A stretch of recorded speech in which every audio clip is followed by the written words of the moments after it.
여러분 안녕하십니까? 9월 26일 화요일 MBC 정오뉴스입니다. 북한 리용호 외무상이 유엔 총회를 마치고 귀국길에 오르기 앞서 성명을 발표하고 트럼프 미국 대통령이 북한에 선전포고했다고 주장했습니다. 또 미국의 전략폭격기가 북한 영공을 넘지 않아도 격추할 수 있다며 무력 대응을 경고했습니다. 뉴욕 이진희 특파원이 보도합니다. 유엔 총회를 마치고 귀국길에 오르기 앞서 북한 리용호 외무상은 예정에 없던 성명을 내고 트럼프 미국 대통령이 북한에 선전포고했다고 주장했습니다. 트럼프는 지난 주말에 또다시 우리 지도부에 대해 오래가지 못하게 할 것이라는 것을 공언함으로써 끝내 선전포고를 하였습니다. 트럼프가 지난 토요일 리 외무상의 유엔 연설 직후 트위터를 통해 리틀 로켓맨은 오래 못 간다고 반격하자 이를 김정은 정권에 대한 위협으로 간주하고 격앙된 반응을 보인 겁니다. 리 외무상은 그러면서 유엔 회원국은 자위권을 인정받고 있다며 미국의 전략 폭격기가 북한 영공을 넘지 않아도 격추할 것이라고 경고했습니다. 미국 전략 폭격기들이 설사 우리 영공 개선을 채 넘어서지 않는다고 해도 이미 시각에 쏘아떨굴 권리를 포함해서 모든 자위적 대응 권리를 보유하게 될 것입니다. 지난 주말 미국의 B-1B 랜서 전략폭격기가 북한 영공 근처까지 비행한 점을 염두에 두고 군사적 대응의 정당성을 주장한 것입니다. 북한의 이런 강경 대응은 미국의 무력 시위에 상당한 부담과 위기를 느꼈기 때문이란 분석도 나옵니다. 리 외무상은 성명 서두에선 국제사회가 북미 간 말싸움이 행동으로 이어지지 않기를 간절히 소원했다고 밝히기도 했습니다. 하지만 마지막엔 누가 더 오래 가는지 그때가 보면 알 것이라며 다시 한번 정면 대결 의지를 드러내고 귀국길에 올랐습니다. 뉴욕에서 MBC 뉴스 이진입니다. 미국 백악관은 북한에 선전포고를 한 적이 없다고 리용호 외무상의 주장을 정면 반박했습니다. 미 국방부는 도발 행위를 중단하지 않으면 트럼프 대통령에게 대북 군사 옵션을 제공하겠다고 경고했습니다. 워싱턴 현원섭 특파원입니다. 미국 백악관은 트럼프 대통령이 북한에 선전포고했다는 리용호 외무상의 주장이 터무니없다고 반박했습니다. We've not declared war on North Korea, and frankly, the suggestion of that is absurd. 백악관은 또 국제 공약을 비행하는 다른 국가의 비행기를 격추하겠다는 것은 결코 적절치 않다고 지적했습니다. 그러면서 최고의 경제적 외교적 압박을 통해 지속적으로 한반도의 평화적 비핵화를 추구할 것이라고 강조했습니다. 미 국방부는 지난 23일 밤 B-1B 랜서 무력 시위는 비행 권리가 있는 국제 공약에서 이루어진 것이라고 밝혔습니다. 미국의 폭격기 출격에 맞서 자위권 차원의 군사 대응을 하겠다는 리용호 외무상의 협박에는 모든 옵션을 사용하겠다고 경고했습니다. 매닝 대변인은 만약 도발 행위를 중단하지 않으면 트럼프 대통령에게 북한을 다룰 옵션을 제공할 것이라는 점을 분명히 밝힌다고 말했습니다. 또 미국은 당장이라도 전투에 임할 수 있는 태세를 갖추고 있으며 북한을 면밀히 감시하고 있다고 강조했습니다. 이런 가운데 매티스 국방장관은 태평양 상공에서 수소폭탄을 터뜨리겠다는 북한의 주장은 지구의 건강과 안정, 핵 비확산에 대한 충격적인 무책임의 표출이라고 비판했습니다. 워싱턴에서 MBC 뉴스 현원섭입니다.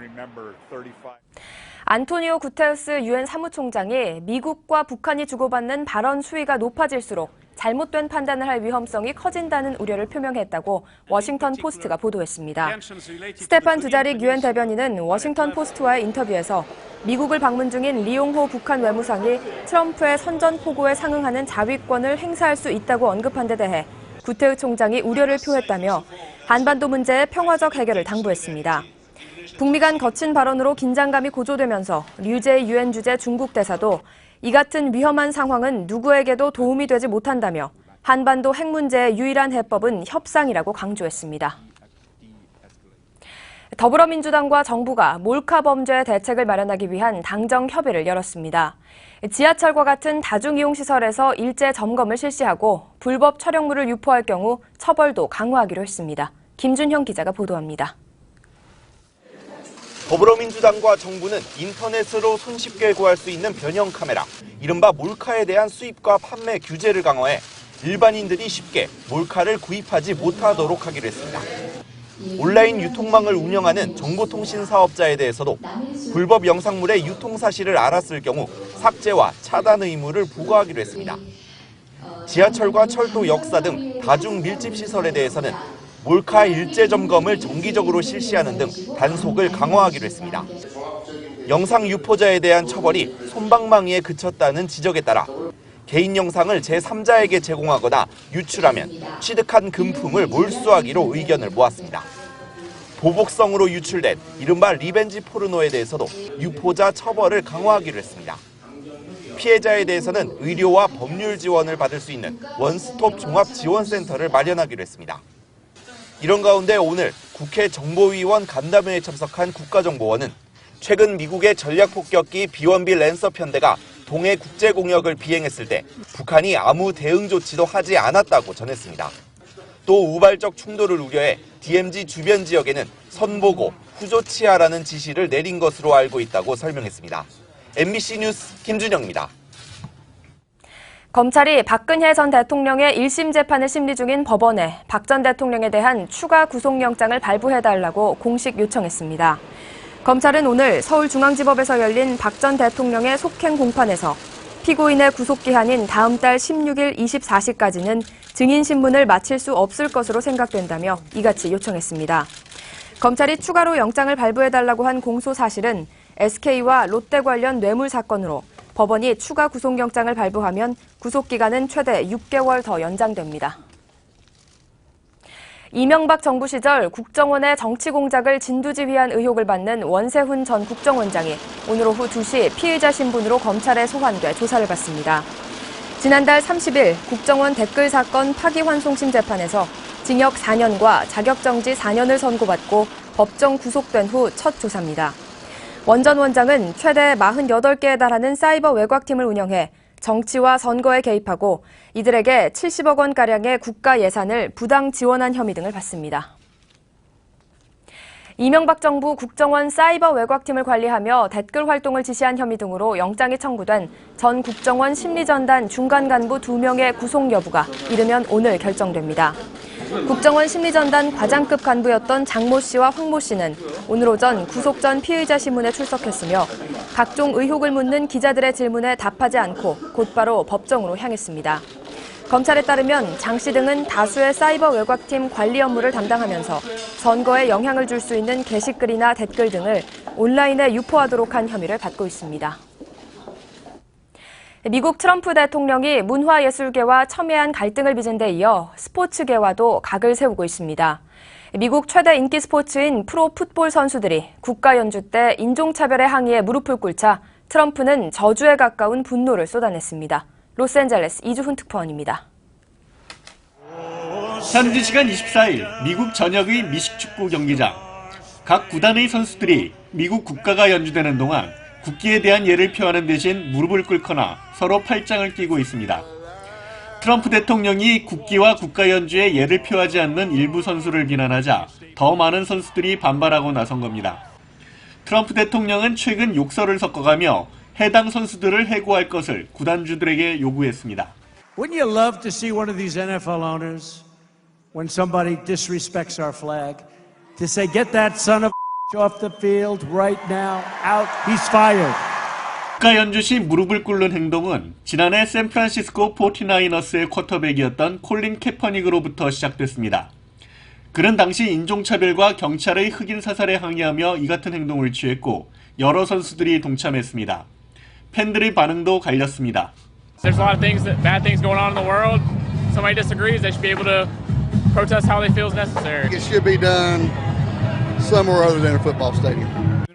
하지만 전통적 공화당 지지층이었던 미식축구 구단의 갑부 구단주들도 트럼프의 발언이 지나쳤다고 비난하며 등을 돌리고 있습니다.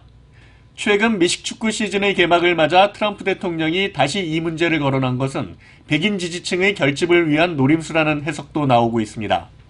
로스앤젤레스에서 MBC 뉴스 이주훈입니다. 아베 신조 일본 총리가 중의원 해산의 입장을 공식 발표했습니다.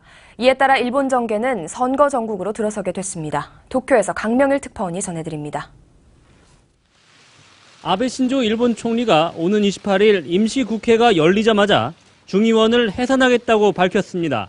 생산성 혁명, 사람 만들기 혁명을 통해 아베노믹스의 세 번째 화살을 쏘겠다고 밝혔습니다.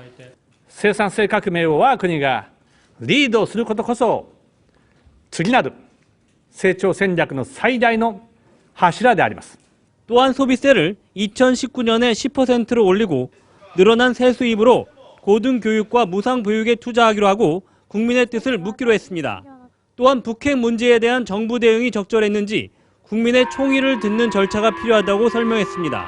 아베 총리는 어제 중의원 해산을 위해 자민당 임시이사회를 열었고 이어 연합정권의 파트너인 공명당 당수를 찾아 양해를 구했습니다. 적수로 꼽히는 고이케 도쿄 도지사는 새로 창당한 희망의 당 대표를 겸하겠다고 밝혔습니다. 신당에는 내각부 현 부대신인 후쿠다 씨를 비롯해 현직 의원 3명이 합류했습니다. 또한 민진당의 마에하라 대표는 어떤 수단을 써서라도 아베 정권을 중지해야 한다고 반발했습니다. 일본 언론들은 아베 정부의 과반 확보 여부가 다음 달 22일 선거의 승패를 가를 것이라 보고 있습니다. 도쿄에서 MBC 뉴스 강명일입니다. 국토교통부는 올 추석 연휴 기간에 고향 가는 길은 추석 하루 전인 다음 달 3일 오전에, 서울로 돌아오는 길은 추석 당일인 다음 달 4일 오후에 가장 혼잡할 것으로 예상된다고 밝혔습니다. 다만 추석 연휴가 길어 서울에서 부산까지 6시간 정도 걸리는 등 귀성길은 지난해보다 최대 2시간 35분 감소할 것으로 예상되고, 귀경길은 여가 차량이 몰리면서 목포에서 서서울까지 6시간 10분이 소요되는 등 최대 25분 증가할 것으로 예측됐습니다. 또 추석 연휴 기간인 다음 달 3일부터 5일 사이에는 고속도로 통행료가 면제됩니다. 서울 세계 불꽃축제가 열리는 오는 30일 마포대교 남단에서 63빌딩 구간 양방향 차량 통행이 제한됩니다. 서울시는 토요일인 30일 오후 2시부터 저녁 9시 30분까지 여의동 도로를 통제하고 63빌딩으로 진입하는 길인 올림픽대로와 노들길도 탄력적으로 통제한다고 밝혔습니다. 도로 통제에 따라 여의동로를 지나는 20개 노선버스는 우회 운행되고 지하철 5호선 여의나루역은 안전을 위해 상황에 따라 무정차 통과하거나 출입구를 폐쇄할 방침이며 대중교통 이용객의 편의를 위해 지하철 5호선과 9호선 운행 횟수는 늘릴 계획입니다. 계속해서 이 시각 증권 시황 전해드립니다.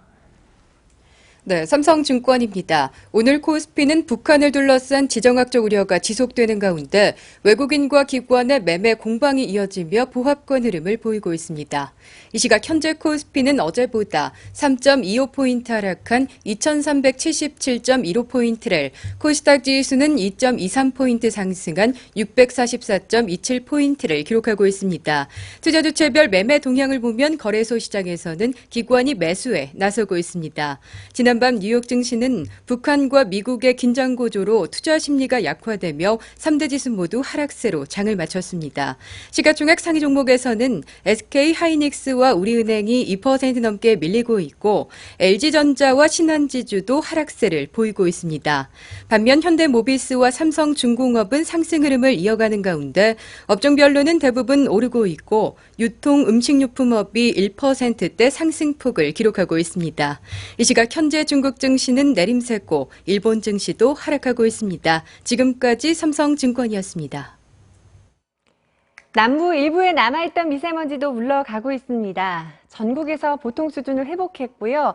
구름 사이 볕이 뜨거워서 오늘까지는 막바지 늦더위가 기승을 부리겠습니다. 서울과 광주가 30도까지 올라 기온만 놓고 본다면 한여름에 해당될 텐데요. 앞으로 서너 시간 동안은 가벼운 차림이 더 좋겠습니다.